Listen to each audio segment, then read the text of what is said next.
Welcome back everyone. In this chapter we will start talking about how the government influenced the economy. We're going to talk about two sets of tools that the government would use to influence the economy. We will talk in this chapter about monetary policy. In the coming chapter we're going to talk about fiscal policy.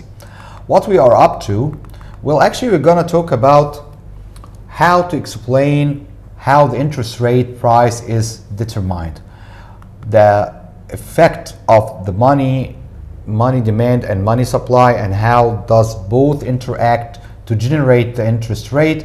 What is the role of the central bank into influencing the interest rate, changing the supply of money? How would that affect the economy? First, I would like to draw your attention that through the chapter you're gonna see the word Fed, which represent the central bank of the states. Now let's talk, what do we mean by monetary policy? So when you talk about monetary policy, it's alteration the money in circulation to influence the state of the economy. So we have the money outside banks that actually moves from one hand to another in the society. The monetary policy is about influencing and affecting the quantity of this money.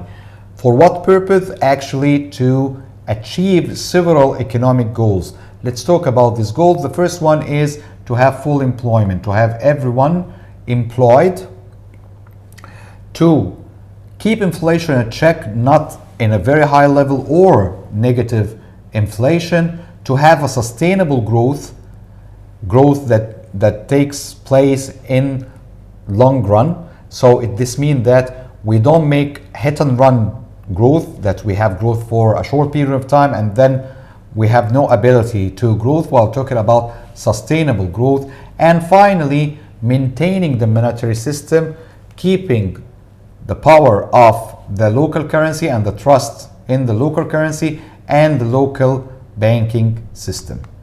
So 4 goals for the monetary policy, which is adjusting the money in circulation in the economy.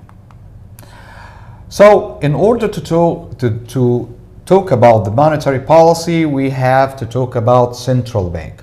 So what is central bank? Central bank is a public authority. It's part of the government. It's actually,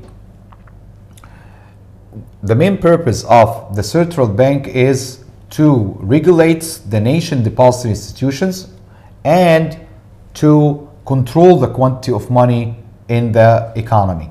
So at the top of all the banking system, there is the central bank, which actually keeps an eye on the depository institutions to make sure that the banks deal in a prudent way with the money of the depositors. As we know from our past chapter, money, that the banks actually works with depositors' money. So to make sure that the banks deal with this money in a fair way, the control of the central bank will actually ensure the soundness of the banking policies. Meanwhile, the second purpose of the central bank is to actually change or control the quantity of money in circulation. In order for the central bank to do its job, it is an independent authority from the rest of the executive authority. For example, in Egypt, the governor of the central bank is appointed by the president. However, it cannot be forced to leave its position. He or she can leave her position either by resignation or unfortunately if there is a death. So other than that, no one can fire the governor of the central bank. Very good job, I guess. Now let's talk about the interest rate and how is the interest rate is determined and how is the interest rate is allocated in the economy. So how is the interest rate is determined? It's actually, the interest rate is the price for money. So the interest rate is determined through the supply and the demand for money. If we take a look over our panel here, we can see that we have on the x-axis the real money demanded or supply, and the y-axis will represent the interest rate. So where does the demand for money comes from?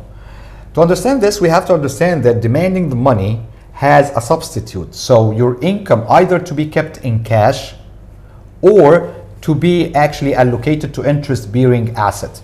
So when we talk about demand for money, we're meaning that you actually demand for a liquid money and against putting your money in interest-bearing asset. Let's take an example to understand this more. If one of our friends has an income of £5,000 a month, can he deposit all of the money that he receives or she receives every month to the bank in order to benefit from the interest? Obvious answer is no, because he needs to keep some of its money to make the transactions of his goods and services that he will use or she will use during the month. So we demand our money for transaction. We also cannot put all of our money or lock all our money in interest-bearing asset, because we have to be cautious about what happens in the future. Maybe we'll be facing some emergencies. So we keep part of the money for the emergency, and this will increase our demand for money. Other people will keep part of their assets in the shape of money, and this will increase the demand of money for actually speculation. If they have an investment opportunity that will need them to act fast and to use their cash to seize it, so they will keep part of their assets in the shape of money. So we compare between keeping our money in cash and putting our money or investing our money in interest-bearing asset. What about the supply for money? Actually, the supply of money comes from the central bank. It's a central bank decision. The central bank and the banking system would contribute to the supply of money.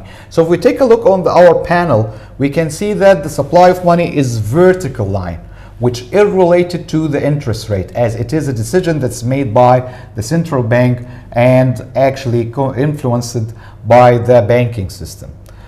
However, money demand is actually downward sloping when it comes to interest. Why is that? At the high interest, the opportunity cost of keeping the money in cash is going up. So people would prefer to deposit the money into interest-bearing asset than to keep it in cash.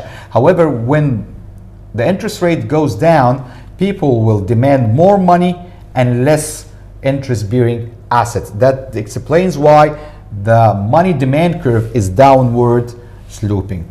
So if we can see that the equilibrium is there, where the intersection between the money demand and the money supply at 5% interest rate. If for any reason the interest rate is above or under the equilibrium, the difference between the demand for money and the supply of money will adjust the interest rate until we reach the equilibrium. Now let's move to talk about how would a central bank affect the interest rate. The central bank would affect the interest rate through changing the money supply. So by increasing the money supply, the central bank will push the interest rate to go down, and by decreasing the money supply, the central bank is actually pushing the interest rate up. Question is, why would the central bank try to change the interest rate? Because actually this is very useful when it comes to treating recession or inflation.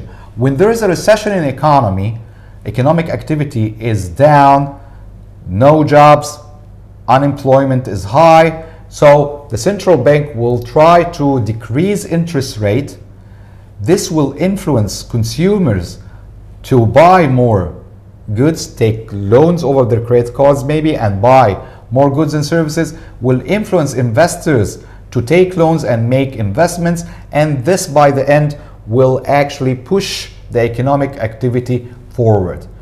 On the other side of the story, if we have an inflation and prices are high and economy is in heat, in this case the central bank will try to increase interest rate, so people will stop buying, start more saving, investors will be reluctant to make a new investment as the cost of the money is high, and this will release some pressure over the goods and services, causing prices to slow down or inflation to slow down. Question is, how would the central bank do this? How would it influence the quantity of money? It has through three tools: discount rate, deposit reserve, and open market operation. Let's talk about these tools, but before that, I have to tell you about that the monetary policy in Egypt would put a great emphasis over the value of the domestic currency. So one of the reasons for the monetary policy to increase or decrease interest rate is not just only playing recession or trying to treat recession or inflation. It also supports the value of the domestic currency. On the other hand, the change in the interest rate also influences the public debt, which represent a huge amount of the government expenditure. So, central bank in Egypt, its decisions about the interest rate would affect the state of the economy, would affect also the value of the currency, and it would affect the exchange, debt, the government payment over public debt. Back to our three tools. Let's start with the open market operations. How does it work? How does the central bank influence the quantity of money in order to alter the interest rate? This will be in our next unit.